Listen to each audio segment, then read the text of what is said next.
하박국을 가지고 함께 나누는 계속되는 말씀의 시간입니다.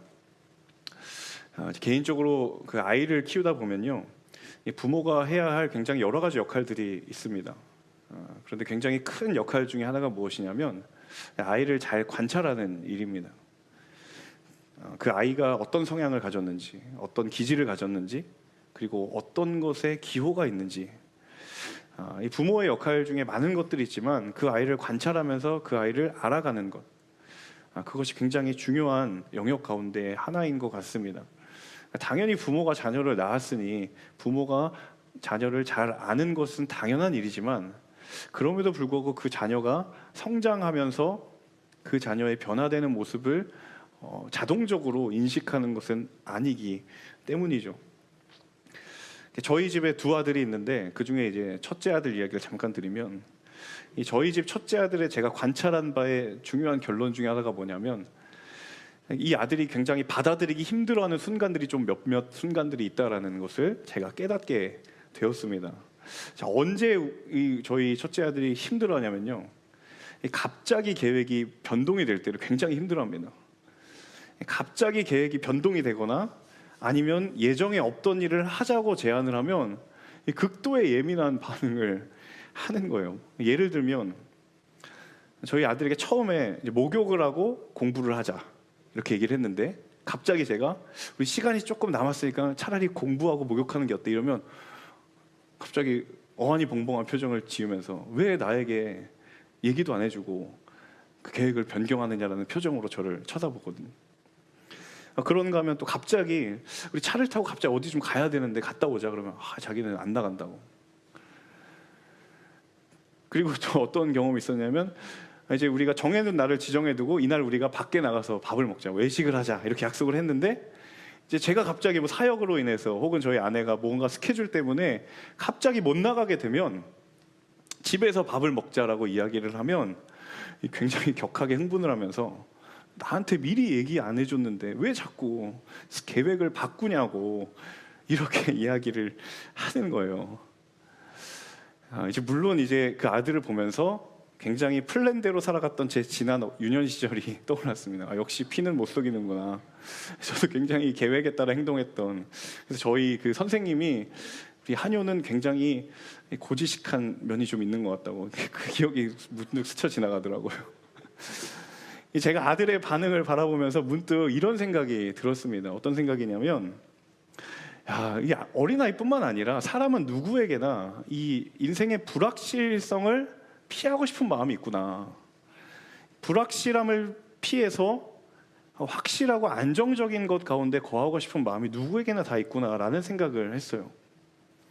그러니까 삶에 예정되고 계획되었던 것들은 우리가 준비를 하면, 마음의 준비를 하면 받아들일 수 있는데, 이 불확실한 상황은 굉장히 우리의 마음을 어렵게 만드는 경우들이 많기 때문에 그 불확실함이 제거가 되고 확실한 것들만 나에게 주어지기를 바라는 마음이 있다라는 거예요. 사실 사람들이 저마다의 삶에서 수고하고 노력하고 땀 흘리는 것들, 왜 그렇게 노력하고 왜 그렇게 살아가는지 다 개인적인 이유들이 있습니다. 그리고 표면적인 이유들이 다 있어요. 그런데 그 모든 것들이 결국에 지향하는 바는 뭐냐면 근본적인 한 가지의 수렴입니다. 우리의 삶의 불확실성을 얼마나 줄이는 방향으로 내가 그것을 향해 노력하느냐. 대한민국의 자연계 학생들이, 그 이과 학생들이, 고등학생들이 누구나 다 한 번쯤 꿈꿔보는 데가 어디입니까? 의대 아닙니까? 왜 이 자연계 학생들이 왜 의대에 진학을 하려고 그렇게 애를 씁니까? 저도 이과 출신이어서 저도 예외가 아니었거든요. 저도 의대를 지망했었는데 왜 대한민국의 자연계 모든 학생들이 한 번쯤 다 의대를 생각하고 거기에 가려고 했는가? 물론 거기에 소명이 있고 비전이 있는 사람들이 있겠지만 굉장히 많은 부분에 있어서 그 의사라는 직업이 주는 삶의 불안정성을 최소화시키는 방법들이 거기에 있기 때문이 아닐까. 자, 그런데 여러분, 우리 모두의 바람은 다 불확실성을 줄이는, 확실한 것만이 우리 눈에 주어지기를 바라지만, 여러분 실제로 그것이 가능한가요? 실제로 그것이 가능하냐는 거예요. 과연 우리의 삶의 모든 불확실한 요소들을 제로로 만들 수 있을까요? 절대로 그럴 수 없습니다. 왜냐하면 우리는 이 오늘이라는 시간을 발을 디디면서 살아가지만 여전히 우리의 마음과 의식 속에는 무엇이 있냐면 내일이라는 시간이 존재하기 때문이에요. 분명히 오늘을 살아가지만 우리는 마음에 늘 내일이라는 시간에 대한 개념과 인식이 있기 때문이에요. 오늘 우리가 함께 나눌 이 하박국 3장의 말씀, 하박국을 향한 하나님의 끊임없는 물음의 본질도 사실 파고 들어가 보면 이것과 크게 다르지가 않습니다. 하박국은 잘 알고 있었어요. 불의한 현실을 향한 하나님이 계획이 있다. 모르는 바가 아니었습니다. 이해할 수 없는 현실이 있지만 하나님의 인도하심이 분명히 있다. 하박국이 모르는 바가 아니었어요. 근데 문제가 뭐냐면 그게 지금 이 자리에서 실제가 아니기 때문에 문제라는 거예요. 내가 알고는 있는데 하나님이 그렇게 행하실 것이다. 하나님의 계획에 대한 것을 내가 알고 있는데 지금 오늘이라는 시간 가운데 그것이 펼쳐지지 않았기 때문에 굉장히 계속되는 물음이 있는 거예요. 알고는 있지만, 믿고는 있지만 이 하박국이라는 인간으로 대표되는 그 사람이 현재에 속할 수밖에 없는 그 인간의 시선의 한계가 분명히 있기 때문에 하박국은 계속 끊임없이 물음을 던질 수밖에 없는 거예요. 자, 그렇다면 이 하박국의 물음을 통해서 우리는 바로 다음과 같은 물음에 설 수밖에 없다라는 것을 깨닫게 됩니다. 그것은 무엇이냐면 하나님의 내일이 오늘이 되기까지 하나님은 우리에게 무엇을 원하시는가? 그토록 우리가 불확실하게 여기는 그 하나님의 내일이라고 하는 계획과 그것들이 오늘 내 삶의 현실이 되기까지 하나님은 우리에게 무엇을 원하시는가? 우리는 오늘에 발디디며 살아가지만 하나님의 내일을 바라보며 살아가는 사람들 아닙니까? 자, 그러면 그 과정 가운데 하나님은 무엇을 말씀하시는가? 더 나아가 그럼 우리는 무엇을 해야 하는가? 이 하박국 3장의 하나님을 향한 하박국의 고백은 바로 이것을 말해주고 있다는 거예요. 저는 오늘 이 말씀을 나누는 가운데 바로 이 하나님의 마음을 발견하는 귀한 시간이 되기를 주님의 이름으로 축복합니다. 그 하나님의 마음을 붙드는 시간 되기를 주님의 이름으로 축복합니다. 우리 함께 1절 말씀 같이 한번 읽어보겠습니다. 1절 말씀 함께 읽습니다. 이것은 시기온옷 형식에 맞춘 예언자 하박국의 기도입니다. 자, 1절을 보니까 3장 전체가 뭐라고 표현을 하고 있냐면 하박국의 기도다라는 것을 알 수 있습니다. 1절을 보면 알 수 있어요. 이게 하박국의 기도구나, 3장 전체가. 자, 그런데 1절에 굉장히 낯선 단어가 있습니다. 여러분, 단 한 번도 들어본 적이 없는 분들이 계실 수도 있을 것 같아요. 어떤 단어냐면 시기온옷이라는 단어입니다. 아주 간단히 설명하자면 이 단어는요, 이 음악의 악상을 표현하는 단어입니다. 현대 음악에서도 클래식 음악의 악상을 표현하는 여러 말들이 있잖아요. 뭐 여리게면 피아노다, 강하게면 포르테다, 뭐 이런 악상들이 있잖아요. 근데 그 당시 음악의 장르에 그런 것들을 표현하는 말이 시기온옷입니다. 뜻은 뭐냐면 아주 강하고 격렬하게라는 뜻이에요. 자, 이걸 기억하고 1절을 다시 보면, 자, 이것은 시기온옷 형식에 맞춘 예언자 하박국의 기도다.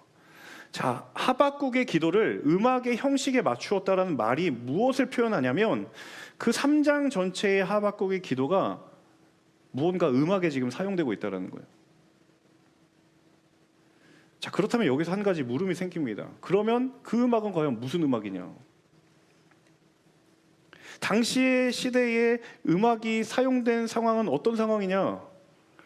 잘 알고 계신 것처럼 그 음악은 바로 제사에 사용된 음악이다라는 거예요. 오늘날로 말하면 예배의 음악인 거죠.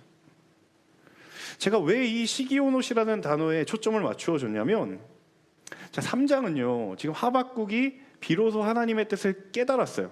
알게 되었어요. 자, 그 하나님의 뜻을 하박국이 비로소 알게 된 때, 발견한 때가 언제냐면 바로 이 시기온옷이라는 음악이라고 하는, 예배라고 하는, 제사라고 하는 상황과 굉장히 깊은 연관이 있다라는 거예요. 하박국이 예배의 자리에서 하나님의 뜻을 깨닫게 되었다는. 하박국 3장에 기록된 하박국의 기도의 내용의 핵심은 이제 내가 비로소 깨달았습니다. 한마디로 말하면 이겁니다. 이제 내가 정말 깨달았습니다. 그게 하나 기도의 중심이거든요. 근데 그게 언제 이루어졌냐? 그게 어디에서 이루어졌냐? 어디에서 깨닫게 됐냐? 하나님을 예배하는 자리에서 깨닫게 되었다라는 거예요. 여러분, 여기서 말하는 예배란 지금 이 순간에 드리는 주일 예배에 해당되는 것만이 아니라는 사실을 너무 잘 아시죠? 하박국의 삶의 예배의 자리, 하박국의 하나님과의 그 예배를 통한 친밀한 교제의 자리, 그 예배에서 깨달았다는 사실입니다. 사랑하는 여러분, 하나님의 뜻이 발견되는 때가 언제인가? 그건요, 하나님의 품 안에서 발견되는 줄로 믿습니다. 하나님의 내일이 오늘이 되는 시간은 하나님과의 깊은 교제의 순간에서 이루어지는 줄로 믿습니다. 하나님의 내일이 오늘이 되는 공간이 어디인가? 여러분이 하나님과 깊이 사귀는 그 골방의 공간에서 하나님의 내일이 오늘이 되는 공간인 줄로 믿습니다. 여러분, 이 사실을 믿으세요?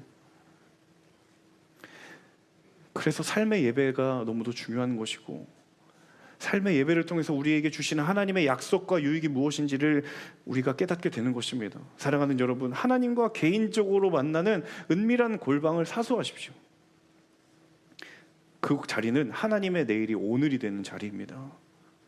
여러분, 하루의 시간 가운데 여러분이 하나님이 만나는 시간, 그 개인적인 시간, 그 깊은 사귐의 언어가 있는 시간을 여러분 사수하십시오. 그 시간이 언제냐면 하나님의 내일이 나의 오늘이 되는 시간이라는 사실입니다. 여러분, 그 자리와 그 시간이 바로 여러분이 그토록 의문스러웠고 궁금했던 그 하나님의 계획이 오늘로 실현되는 순간이라는 사실을 기억하십시오. 우리가 그토록 바라는, 우리가 그토록 궁금해하는 하나님의 계획들이 하박국이 하나님과의 예배의 자리에서 그것을 깨달았던 것처럼 저와 여러분의 삶의 예배의 자리에서 그것을 깨닫게 될 줄로 믿습니다.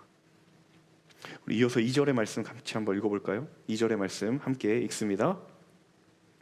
오 여호와여, 나는 주의 명성을 듣고 두려웠습니다. 오 여호와여, 주께서 하신 일을 이 시대에 다시 새롭게 하셔서 이 시대에 알려지게 하소서.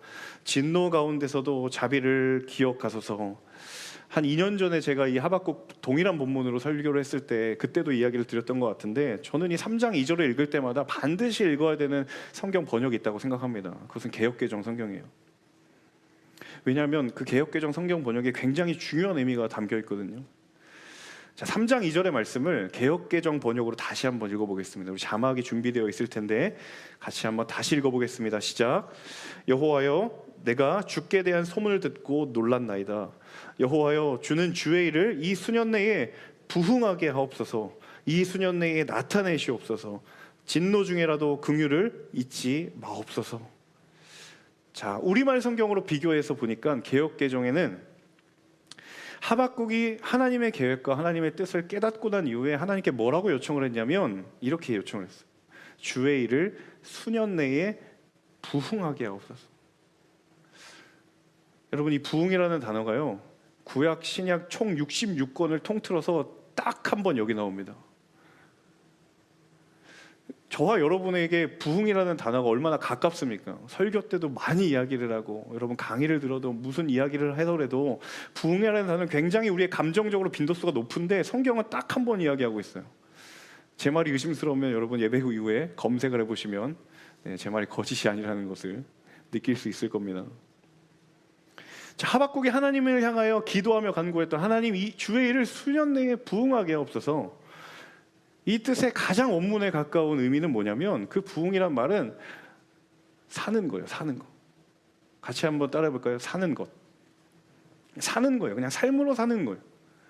그러니까 부흥이라는 말은 한마디로 말하면 살아내는 것입니다. 부흥은 살아내는 거예요. 살아내는 것. 우리가 통용하는 그 부흥의 의미랑은 조금 다르죠. 우리는 뭔가 없던 것들이 일어나고 적었던 것들이 많아지고 위축됐던 것들이 풍성해지는 그런 것들을 가리켜서 어떤 영적인 부흥이라고 하는데, 성경에서 말하는 원어의 뜻은 그냥 살아가는 거예요. 살아가는 거. 사는 거예요. 뭘 사느냐? 하나님이 계획하고 계신 그 뜻을 살아내는 것이 부흥이다라는 거예요. 하나님이 말씀하신 대로 그냥 행하여 달라. 하나님 그렇게 살아주십시오. 행하여 주십시오. 그 뜻을 지금 하박국이 품고 하나님께 요청하고 있다라는 거예요. 저와 여러분에게 이 질문이 꼭 필요한 줄로 믿습니다. 여러분, 하나님의 부흥이 저와 여러분의 삶 가운데 임하기를 소망하십니까? 여러분, 진정으로 이 땅에 하나님이 기뻐하시는 부흥이 임재하시기를 여러분 누구보다 기대하고 소망하십니까? 그렇다면 저와 여러분이 알고 있는 그 말씀 그대로 살아가면 됩니다. 그게 부흥입니다. 저와 여러분이 믿음의 진정성을 하나님과 세상 앞에 증명하려고 살아가는 것이 그게 부흥이라는 거예요. 여러분, 1907년의 평양 대부흥을 기억하시죠? 그들의 부흥의 본질은 무엇이냐면 그들이 알고 있었던 대로, 그들이 가르침 받았던 대로 살아갔던 거예요. 회개하라고 했더니 정말 회개했고, 거짓으로부터 돌아가라고 했더니 정말 거짓으로부터 돌이켰어요. 죄로부터 돌이키라고 했더니 정말 돌이킨 거예요. 그렇게 살았던 것이 부흥의 본질이라는 거예요. 100만 명이 되었고 교회가 늘어났던 그런 외적인 지향이 부흥이 아니라 그들이 가르침 받았던 대로, 선교사님들이 그들에게 가르쳤던 대로 그들이 그렇게 살았더니 그게 부흥이 됐다는 사실입니다. 여러분, 특별히 이 시대에 믿음을 가지고 있는 사람들, 특별히 교회가 위기가 왔고 교회가 회복되어야 된다라고 말할 때에 그 회복이라는 건 다른 것이 아닙니다. 여러분, 하나님에 대한 지식이 없어서 교회에 위기가 찾아왔다고 생각하시나요? 하나님에 대한 정보와 하나님에 대한 이야기가 세상에 알려진 바가 없어서 예수의 이름이 세상 가운데 먹칠되었다라고 생각하십니까? 그 세상에 부흥을 살아내는 한 사람이 없기 때문에, 그 세상에 하나님의 말씀대로 제대로 살아가는 한 사람이 너무도 희미하기 때문에, 그래서 교회가 위기가 왔고 그래서 주님의 이름이 먹칠을 당하고 있는 것 아닙니까? 저는 저와 여러분 가운데 이 하박국의 기도가 우리의 기도 되기를 소망합니다. 여러분, 부흥을 살아내는 것, 하나님의 부흥을 살아내는 삶이 되기를 주님의 이름으로 축복합니다. 하나님께서 당신의 일을 우리 가운데에 부흥하게 하시려면 우리가 그것을 하는 거예요. 들은 바대로, 아는 바대로 그냥 살아가면 되는 것입니다. 거창한 언어가 아니라 아주 담백하고 진솔하지만 강렬한 울림이 있는 그 언어로 여러분이 살아내시면 저와 여러분이 선 그 자리가 부흥의 자리가 될 줄로 믿습니다. 우리 이어지는 3절에서 5절의 말씀 같이 한번 읽어보겠습니다. 함께 읽습니다. 하나님께서는 대만에서 오셨으며 거룩하신 분은 바란산에서 오셨습니다. 그분의 영광이 하늘을 덮고 땅에는 그분께 대한 찬송이 가득합니다. 그분의 광채가 햇빛과 같았고 두 줄기의 빗줄기가 그분의 손에서 번쩍이니 그 안에 그분의 권능이 숨겨져 있었습니다. 재앙이 그분 앞서서 나갔고 전염병이 그분의 뒤를 따라 나아갑니다. 자, 3절에 보니까 알 수 없는 표현이 있어요. 하나님께서 대만에서 오셨고 거룩하신 분은 바란산에서 오셨다. 지금 내 거주지 외에는 내가 아는 지명이 없는데 대만이 어디고 바란산이 어디냐. 대만 그리고 바란산은요, 이 이스라엘 영토를 기준으로 남서쪽에 위치해 있습니다. 이쪽이죠, 남서쪽. 그러니까 이스라엘을 기준으로 남서쪽. 그 아래는 또 어디가 있냐면 애굽이 있죠, 이집트. 하나님이 그 대만으로부터 오신다라는 말은요, 뭘 이야기하냐면 이스라엘이 출애굽하여서 광야를 지나 이스라엘로 올라갈 때 하나님이 그 위에서 이들을 맞이하러 내려오신다라는 그 시적인 표현이에요. 하박국의 환상 가운데 그걸 본 거예요. 자, 애굽에서 나온 이스라엘 백성들을 맞이하려고 하나님이 그 대만과 바란산에서 내려오신다. 환상 가운데 하박국이 그걸 본 거예요. 자, 5절을 보니까 재앙이 그분 앞서서 나갔고 전염병이 그분 뒤를 따라 나아갔습니다. 이게 무엇을 얘기하는 걸까요? 네, 출애굽의 10가지 재앙을 이야기하는 겁니다. 자, 그동안 하박국에게 눈에 비쳤던 불의한 남유다의 현실과 그리고 자신의 눈에 보이기에는 남유다도 악하지만 그보다 더 악한 바벨론을 통해서 남유다를 심판하신다? 굉장히 받아들이기 어려운 것들 뿐이었는데 하박국이 여전히 동의가 안 되고 하박국의 하나님의 계획이 머리에서 마음으로 내려오지 않는데 그가 결정적으로 하나님의 뜻을 마음에 품게 되었던 때가 언제냐면 굉장히 아이러니하게도 지난 과거에 이스라엘 백성들을 통해 하나님이 역사하신 그 일로 하박국이 깨닫게 된 거예요. 지나온 자신의 조상들의 출애굽 여정, 광야의 여정, 그리고 가나안에 들어가는 그 모든 순간들, 이게 3절에서 15절에 이르는 내용을 하박국이 시적으로 고백한 거거든요. 그러니까 이 3절에서 15절은 지난 이스라엘 백성들의 역사 속에서 하나님이 하신 일에 대한 하박국의 신앙 고백입니다. 자, 지난 역사들, 지난 시간 동안 하나님께서 하신 일을 통해 그 안에 하나님의 계획이 있구나, 이것을 지금 하박국이 깨닫게 된 거예요. 제가 이 부분을 묵상하다가 굉장히 궁금한 점이 하나 생겼어요. 하박국도 굉장히 물음이 많았잖아요. 오히려 제가 하박국에게 굉장히 궁금해지더라고요. 어떤 물음이냐면, 과연 하박국이 이스라엘 역사를 몰랐을까?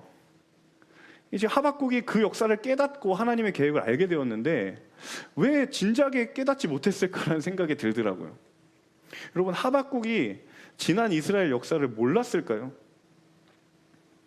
모르다가 알게 되어서 갑자기 내가 알게 되었네, 이런 반응을 한 것일까요? 절대로 그렇지 않죠. 더군다나 당시는 종이가 없는 시기였어요. 그 역사를 어떻게 전달했냐면 부모 세대에서 아이 세대로 입으로 전달하는 거예요. 그냥 외워버리는 거예요. 그때 출애굽할 때 우리 조상들 홍해를 건널 때, 만나와 메추라기를 주실 때, 여리고가 무너질 때, 가나안에 들어갈 때, 그 얘기를 수도 없이 듣는 거예요. 그러니까 그 당시 이스라엘 백성들의 머리에는 그게 없는 사람이 없어요. 하박국도 마찬가지라는 거죠. 바꾸어 이야기하면 그가 이스라엘의 지난 역사를, 그때 하나님이 하신 일을 몰랐기 때문에 지금 하나님을 향하여 하박국이 의문을 가지고 있는 게 아니라는 사실입니다. 바꾸어 이야기하면 우리는 은혜의 사건을 잊을지 몰라도 하나님은 그 사건을 잊지 않으신다라는. 하박국이 간과하고 있었고 하박국이 놓치고 있었던 사실이 뭐냐면 바로 이거였어요. 익히 잘 알고 있었거든요. 이스라엘 백성의 역사, 그때 하나님이 뭘 하셨는지 하박국이 너무 잘 알고 있었는데, 그 남유다, 내 눈앞에 벌어져 있는 남유다와 바벨론을 바라보면서 이 도저히 납득할 수 없는 상황에 함몰되니까 무엇이 잊혀졌냐면 그동안 하나님이 뭘 하셨는지를 다 잊어버리는 거예요. 그것을 바라보는 믿음의 시선이 감기어져 버리는 거예요. 그때는 사실 지금에 비해서는 지금보다 더한 상황이었고, 출애굽 당시에 가나안을 지날 때 그때는 지금보다 더한 상황이었고 더 이해할 수 없는 상황이었음에도 불구하고 그 현실에 신실하게 당신의 일을 이루어 가셨던 하나님을 어느새 잊어버리는 거예요. 그랬던 그가 다시 깨닫게 되는 거예요. 나는 잊고 있었는데 하나님은 잊고 있지 않으셨구나. 그때 그 일들을 하박국의 심령에 다시 깨닫게 하시는 거예요. 여러분, 성경의 역사를 되짚어보면 언제나 그랬습니다. 은혜가 사라져서 위기와 고난이 찾아온 것보다는 은혜를 잊어버려서 문제가 된 경우는 훨씬 더 많았습니다.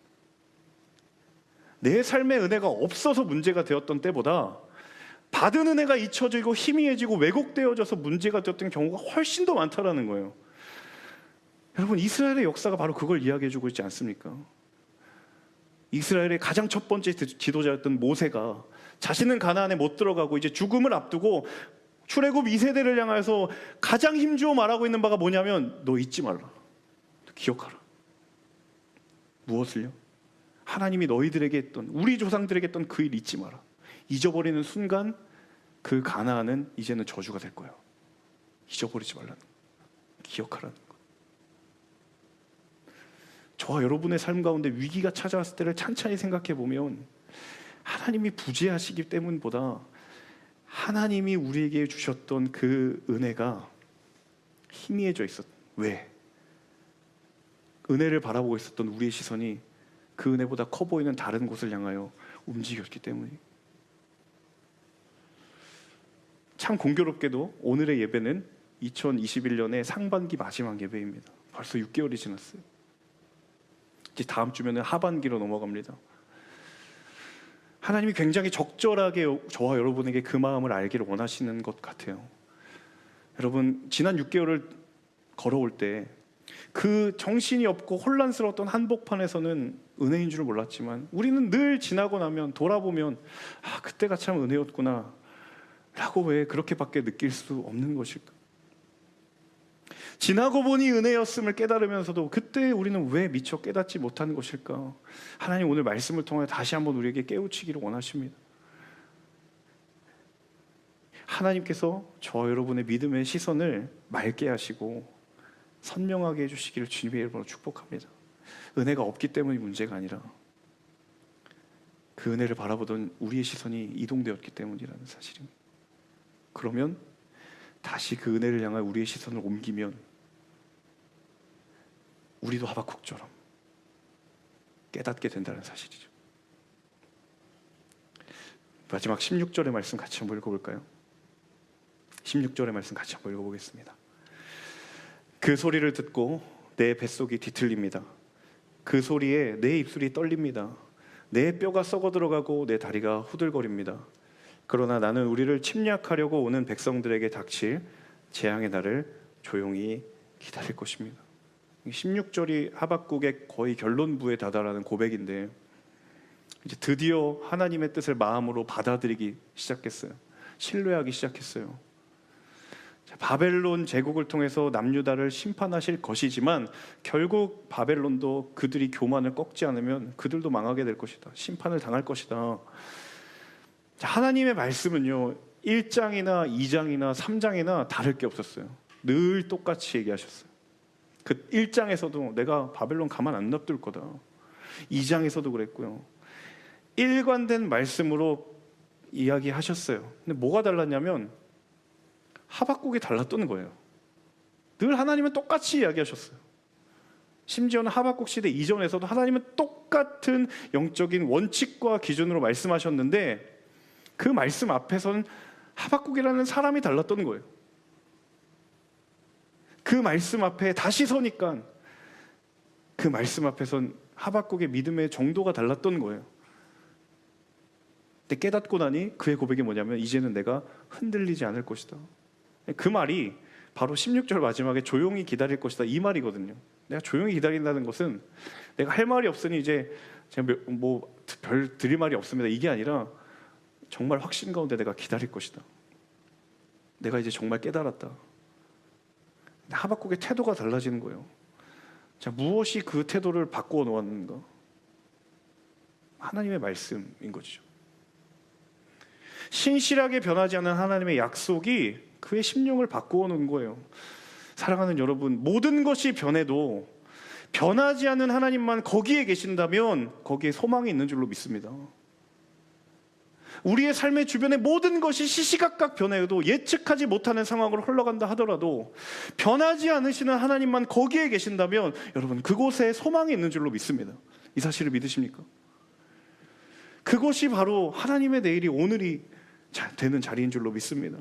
그러므로 여러분 오늘 결단하십시오. 다시 한번 내가 하나님의 신실하신 약속을 붙들리라. 다시 한번 어제나 오늘이나 동일하신 하나님을 내가 붙들리라. 거기에 구원이 있고 거기에 소망이 있고 거기에 평강이 있는 줄로 믿습니다. 여러분 내일이라는 단어는 우리에게 굉장히 두 가지 양가적인 감정을 주는 것 같아요. 때로는 우리에게 기대를 주기도 하고 때로는 불안함을 주기도 합니다. 언제 기대를 주나요? 오늘이 힘들었으면 그래도 내일은 괜찮겠지. 반대로 언제 내일이라는 단어가 불안한가요? 오늘 너무 좋았던 사람들은 내일도 오늘만 같았으면. 그러나 여러분 저와 여러분의 이 묵상하는 그 오늘이라는 단어와 내일이라는 단어에 여러분 하나님이라는 주어가 그 안에 담겨져 있습니까? 내가 걱정하는 오늘도 하나님 주신 것이고 내가 기대하는 내일도 하나님 손에 붙들려 있는 것이고 여러분 그 고백이 어느새 흐려져 있지는 않습니까? 그 시간, 그 모든 시간 가운데 저와 여러분의 삶의 주관자 되어주시고 인도자 되어주시는 하나님이 과연 거기에 계시느냐라는 사실입니다. 여러분 하나님과의 깊은 교제 속에서 시기 온 옷 하박국이 예배의 자리 가운데 도저히 이해할 수 없었던 하나님의 뜻을 깨달았던 것처럼 하나님 이제 부응하여 주십시오. 그렇게 살아내기로 결단하는 그 말씀을 살아내는 그 삶의 자리, 그 인생이 그들의 삶의 자리가 하나님의 내일이 오늘이 되는 자리인 줄로 믿습니다. 살아가는 여러분, 이제 한 해의 절반을 마무리하며 이제 남은 한 해를 향하여 달려갈 때 여러분, 우리 하나님의 부흥을 꿈꾸어 보는 우리 모두가 되기를 소망합니다. 그렇게 살아내고, 그렇게 하나님을 의지하고, 그렇게 하나님을 신뢰할 때 여러분이 그토록 불안해하고 오기를 바랬던 그 하나님의 내일이 오늘 우리 가운데 선명하게 펼쳐지게 될 줄로 믿습니다. 우리 함께 찬양하며 주신 마음 가지고, 주신 말씀 가지고 함께 기도했으면 좋겠는데요. 말씀을 마무리하면서 이 찬양이 떠올랐습니다.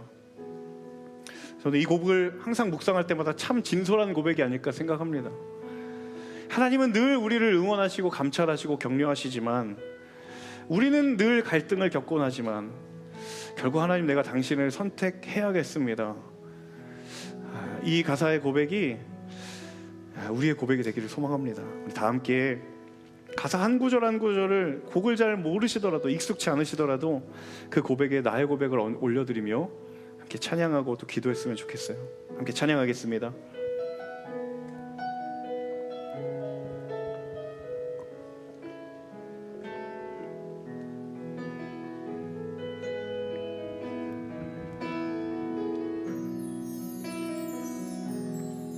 오 주님, 당신은 내 삶 구석구석까지 감찰하시며 나를 응원하시는 분, 내 길을 밝혀서 영원한 생명의 길로 인도하시며 나를 격려하시는 분. 다시 한번, 오 주님, 당신은, 오 주님, 당신은 내 삶 구석구석까지 감찰하시며 나를 격려하시는 분, 내 길을 밝혀서 영원한 생명의 길로 인도하시며 나를 격려하시는 분, 크고 작은 갈등을 겪곤 하지만 항상 결국 당신을 선택합니다. 나의 유일한 고백의 대상은 오직 아름다운 당신뿐입니다. 나의 유일한 고백의 대상은 오직 아름다운 당신뿐입니다. 나의 예배를 받으소서, 홀로 영광을 받으소서. 주여, 나의 주여. 우리 함께 자리 일어나셔서 다시 한번 고백하며 주 앞에 찬양하며 나아가겠습니다. 오 주님, 당신은 내 삶 구석구석까지 감찰하시며 나를 응원하시는 분, 내 길을 밝혀서 영원한 생명의 길로 인도하시며 나를 격려하시는 분, 크고 작은 갈등을 겪곤 하지만 항상 결국 당신을 선택합니다. 나의 유일한 고백의 대상은 오직 아름다운 당신뿐입니다. 나의 유일한 고백의 대상은 오직 아름다운 당신. 우리 한 번 더 고백합니다. 나의 유일한 고백의 대상은 오직 아름다운 당신뿐임. 나의 유일한 고백의 대상은 오직 아름다운 당신뿐임. 나의 유일한 고백의 대상은 오직 아름다운 나의 유일한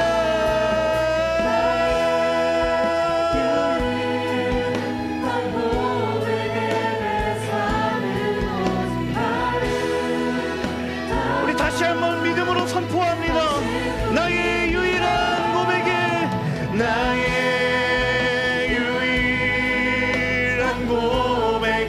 대상은 오직 아름다운 당신. 나의 유일한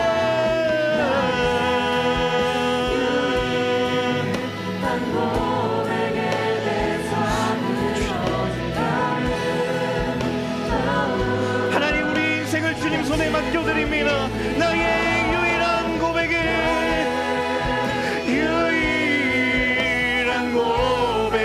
대상은 오직 아름다운 당신. 나의 유일한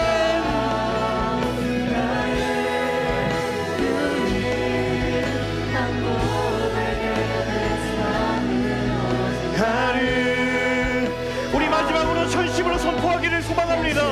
나의 유일한 고백의 대상은 나의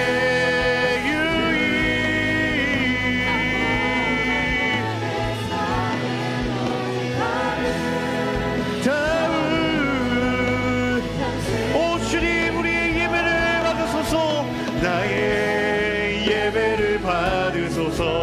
홀로 영광을 받으소서. 주여,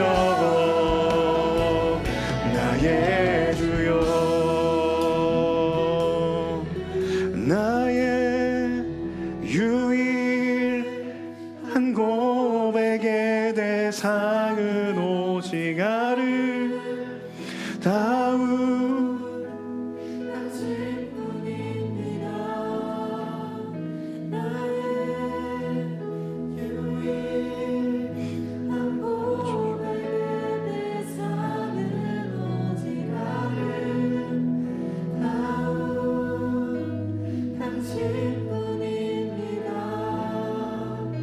나의 예배를 받으소서.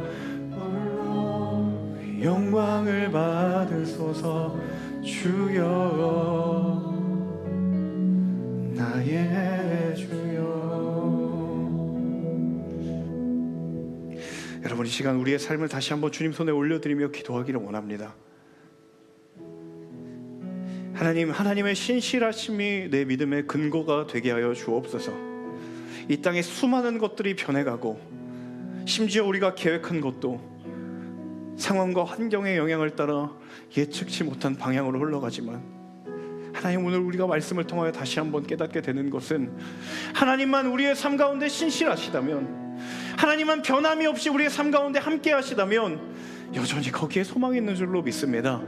여러분, 이 믿음의 말씀을 붙들고, 이 믿음의 약속을 붙들고 이제 펼쳐질 하반기를 향하여 달려나가는 우리 폴투의 모든 예배자들 되기를 소망합니다. 주여, 하나님의 신실하심이 우리의 믿음의 근거가 되게 하여 주옵소서.